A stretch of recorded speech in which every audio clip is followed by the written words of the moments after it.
The body has to have so many workers to run efficiently.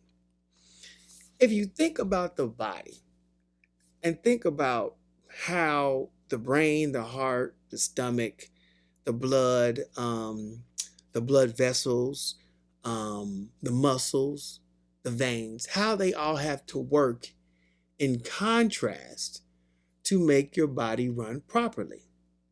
Think about Chick-fil-A. All right. I had a young man um, who went into Chick-fil-A and just had a conversation with the guy. And the guy said, "You want a job?" And he hired him on the spot just by understanding the proper way how to communicate. He did. He was a student client or whatever. How do I call him? He was he. I dated his mama,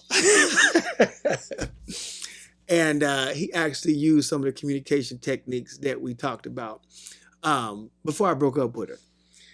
Um, and he told me that Chick-fil-A, to run properly, has to have between 10 and 14 workers working all the time. And I said, that's a lot of people just to run a fast food restaurant. And he broke it all the way down. You know, Chick-fil-A has people that have to bread the chicken all day long. They have to bread it, cook it, and then fry it. It's a process they have to go through. Then they have to have enough cashiers to take all the orders. Then they have to have enough people outside to take all the orders. Then they have at least one or two people that just clean up the place all the time. And they always have at least one or two managers on spot. So it's always an ever flowing mechanism. And it runs in such a capacity that if one person is off, it throws everything else off. And that's how the body works. When the body is having some challenges in one part of it, then it stops the other part of the body from doing what it has to do. And then another part of the body has to work harder.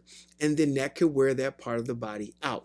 This is what happens, okay, when you have negative energy trapped in a certain part of the body, because that part of the body is holding up the whole process of delivering how the body's going to run properly.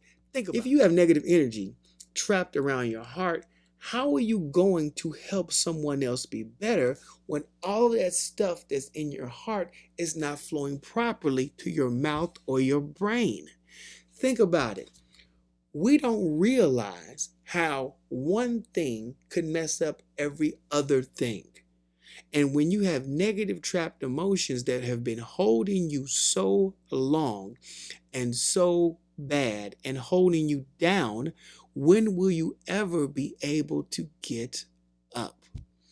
For more information on how you can release all of this negative stuff that's been holding you back, that's been stopping you to live your life properly, contact me at thejosheffect.info and let's see if we can get some of that negative stuff out so everything in your life can run smooth.